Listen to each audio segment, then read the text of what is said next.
Hi, Glenn here, the People's Carpenter. It's 2025, it's the middle of summer. I don't know what it's like over wherever you live, but in New Zealand in the middle of summer you can hear this. The sound of cicadas going at it. You know it's a nice day when you can hear that, and it really is. It's lovely out there. And yet here I am in my workshop, only briefly.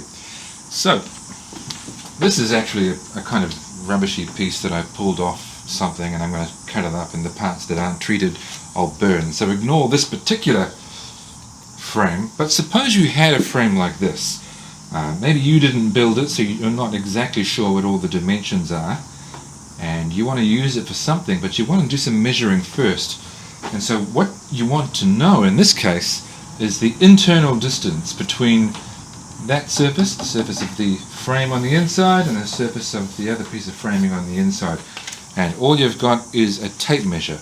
Well, people do measurements like that all the time. What you do is well, it's a little bit awkward, isn't it? So you're going to have to bend your tape measure and do something like that, which is okay, and you can get a pretty decent measurement.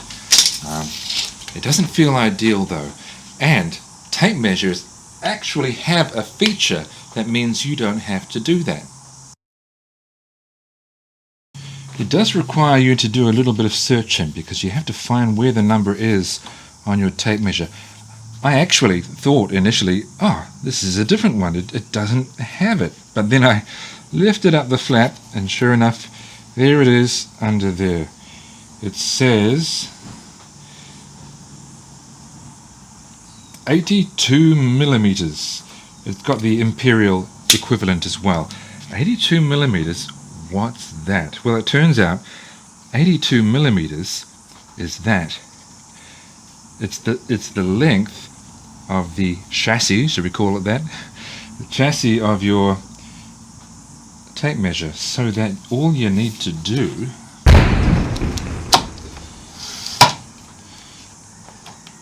I'm going to stand in your way just for a moment.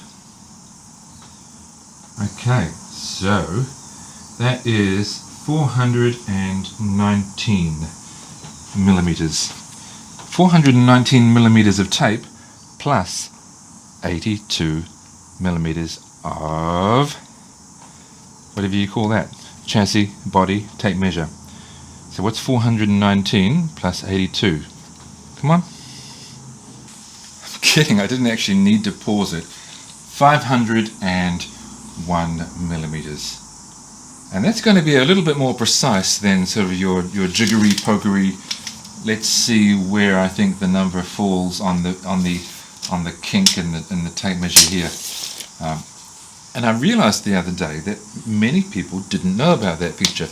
Go and check your tape measure now. It's probably got it somewhere on the outside. As I said, I initially thought maybe this one was different and didn't have it, but then I looked more closely. Try it out for yourself.